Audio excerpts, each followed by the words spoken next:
Hello my friends and welcome back. Thank you very much for being with me again today.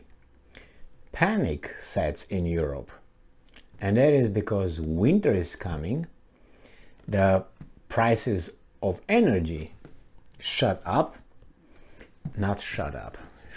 way, and increased tremendously. And there's shortage of gas and oil. And guess what's happening now? The brave Europeans, after they shot themselves in both feet, what do you think they're doing right now after they shot themselves? Where do you think they're going to point the guns next? You'll see. This is what happens with these smart people of Europe.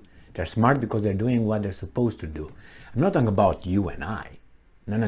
Those guys, the handlers of us, in the name of a better good, a higher good for them. All right, this article comes from The Economist. Oh my God, from September 1st, 2022. Europe scrambles to protect consumers against stratospheric energy prices. I think it's catastrophic, but it's stratospheric. I'm not certain yet. We'll find out. That's why it's not in a strat, from strata. All right. Europe's energy war is heating up. The EU is preparing to boycott most Russian oil starting from December. Russian oil starting from December. Wow. Russia, for its part, is curbing gas supply to Europe. On August 31st, it halted flows through its biggest pipeline, citing maintenance. And I read an article today that the Russians promised to start it when they said, on the 2nd, right? The 3rd. That's Saturday, on the 3rd. Sorry. So, the confrontation has caused an energy crunch. What confrontation?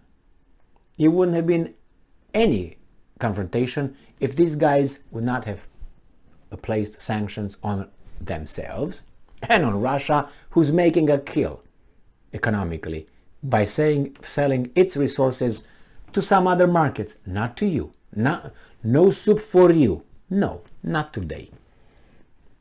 All right, the confrontation had caused an energy crunch. Wholesale gas prices are 9 times. Wholesale gas prices are 9 times what they were last year. Power prices, which are linked to gas, the marginal generation fuel, have soared. The crisis ran to boil over in the winter, when huge bills could hit firms and people. Accordingly, European governments are starting defensive maneuvers.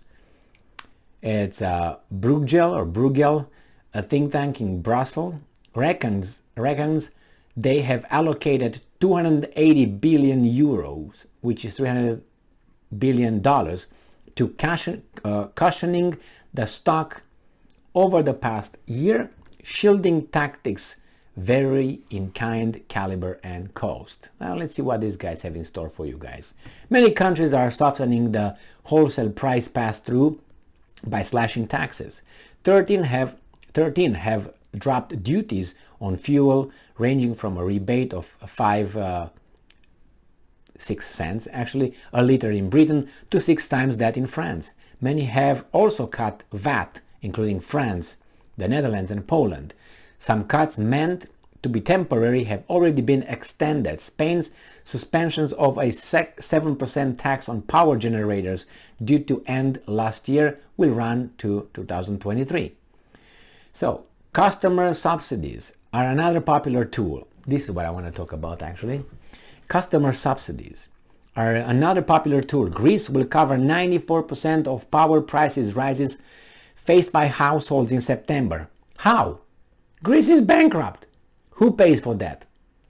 The Greek government borrows the money from big faceless bankers, international bankers, and they give it to the people. As I mentioned in another video, this is like ancient Rome when the Rome was going down. The emperors were giving the population bread and circus just to keep them from toppling him. So that's what's happening here. They give you money that is not yours, was not produced by you. It's from the bankers, and the bankers give it to the governments, countries, with an interest, and they will come for that money. You have to pay, not you. Your children, grandchildren, great-great-children, and so on. You see? So that's how you are subsidized, because now they made some decisions with Russia. They say, oh, we're going to do this. Now you're doing it, and you're going to be shackled by interest. You'll see. Maybe you'll not see it, but your children will see it. Now it says that, so a measure that is expected to cost the taxpayer nearly 2 billion euros. Norway is footing 90% of power bills above 700, I think, I don't know, NKR, probably Norwegian krona. $70, about half the current price per megawatt hour until March 2023. In April 2023, in Great Britain, from another article that I read, the price for energy, the bill that you're gonna pay in April will be about, on average, will be £6,000. Now it's £1,971 on average per year. You're gonna pay two times more. So from 2,000 you go to 6,000 right there. So in March they're gonna change it. They're gonna increase it. You'll see. You'll see. I'm so angry because I see these things as they go, and these guys are just weasel enough to fool us. Oh, get some money, but shut up now. Shut up now. All right. Another type of subsidy is limits on retail price increases or even price caps, with governments typically paying energy firms the difference from market rates. Where is it paid from? How is the government paying a private corporation the extra? Again, from the money it borrows from the bankers. So in all these crises in Ukraine, who's benefiting the most? Que bono. As I said, banking system, arms industry, and energy. Is there any connection between this and our leaders that imposed very happily in our name sanctions on Russia? I think it's a little connection, because in a democracy you have campaign donations, and campaign donations comes from everyone. Just check how much these international faceless bankers are giving, the banks. Oh my God. France is restricting an increase in regulated electricity prices to 4% and forcing EDF, a state-owned energy firm, to sell more power to rivals. Romania is capping gas and electricity bill up to certain consumption levels. In another twist, so Romania is capping gas and electricity bills up to certain consumption level. In another twist, Portugal and Spain are financing part of power plants' fuel cost. From where again?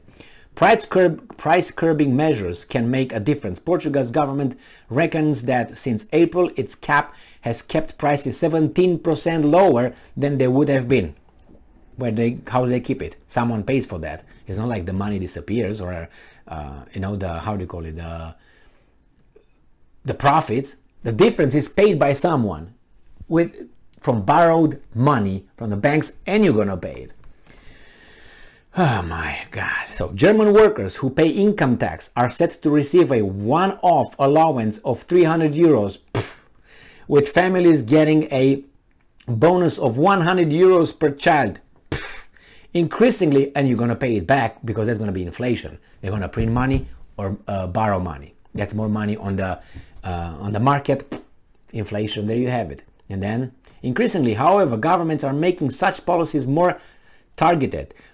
More than 8 million British households on benefits will receive £650 on top of a universal £400 handout. Good job! You're going to be okay for 3 days. Denmark, Italy, and others have also reserved transfers for the worst affected. All of this will cost governments dearly. Not the governments, the people. Governments are just the guys who handle the money. And they will get the money, give it to you now, win some more elections, and then we'll lose them. Probably with another weasel is going to say, we shouldn't have done that. Well, too late after you screwed my life and my children's life and my great-great-children's life. Yep. So this is what's happening. It's a handout, and the banks that we don't know who they are, or you don't know, the international banking system makes a kill, and you're gonna pay We are going to pay. I'm going to pay too. What do you think is going to be difference? This country is, look at its US's debt and see, I think it's the biggest in the world, but supposedly it can pay it because it's a little bit over the GDP or something, yearly GDP. So it technically could be paid if we don't do anything in a year or something. We don't consume anything. We just pay and we don't get any incomes. We don't pay anything. No, it's angering. It's angering. So the government say, oh, we're gonna fix you. We're gonna fix you for now. But it's like a little ball that is going down a hill, a snowball, grows bigger. Now it's small. That how much you're gonna borrow, and you're gonna borrow more. We wanna borrow more, and it's gonna have interest. And if you don't produce things, you can't pay back. So that means that it's gonna grow. And what are you gonna do? You're gonna be dependent on some faceless bankers because of the weasels, democratic leaders that we have, that we vote democratically. Yeah. So yeah, they can do all this and they put caps. The cap has to be paid somewhere. You're stealing someone for someone. I mean, what do you mean? I have a business and you put a cap on how much I can sell my things? I close my shop. I can't survive. I can't tell my workers, you know what? I'm going to pay you much less now. They're going to look for me with pitchforks. No. Thank you very much for being with me again today. Stay strong, stay smart, look for the truth, and brace up for winter. Be just, people. Be just.